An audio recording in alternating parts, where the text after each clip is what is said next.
महाराष्ट्रातून इंदिरानगर अप्पाराव हाटपत यांच्या घरामध्ये पूर्णपणे घरामध्ये पाणी शिरलेले आहे आणि महानगरपालिकेला एक विनंती आहे, गरिबाचा जरा मदत करा, स्टँडर्ड एरिया सोडून जरा झोपडपट्टीमध्ये लक्ष द्या आणि हे केलो ते केलो म्हणून गरीब लोकांना फसवागिरी करू नका आणि प्रामाणिकपणाने झोपडपट्टीमध्ये जरा काम करून द्या म्हणून आमची एवढीच विनंती आहे।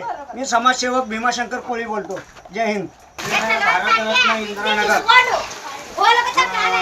झोपडपट्टी एरिया सगळ्याच्या घरोघरीमध्ये पाणी शिरलेलं आहे आणि गरिबाचं यांचं एवढं मोठं नुकसान झालं आहे। घरामध्ये राशन सगळं माल धान्य सगळं नुकसान झालेलं आहे। हे काकाच्या घरामधलं पाणी शिरलं आहे।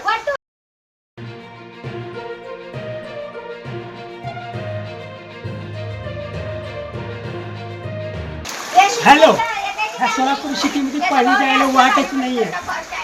आता वाड्यातलं पाणी ह्याच गोळ्यातून जातं, 5 फूट उंचीवरून पाणी जातं आणि सगळे गटारी बंद आहेत। 10 वर्षापासून काढलेली नाही आणि पाणी जायला वाटच नाही आहे।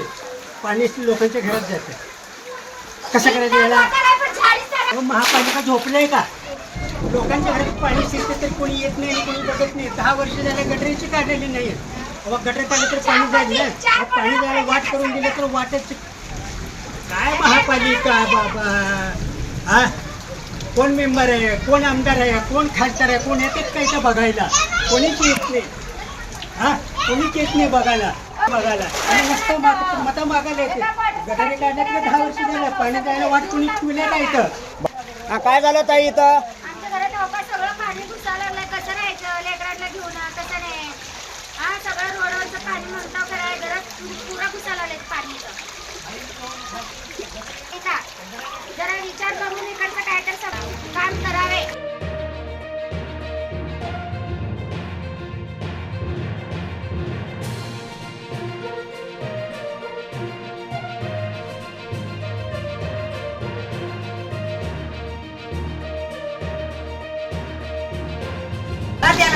सत्तर फूट वरून पाणी आणतं सगळ्याकडून, 3 रोडा उतरून घरामध्ये पाणी घुसवलेलं आहे। तिकडे काय तर ते व्यवस्था करा इकडे पाणी।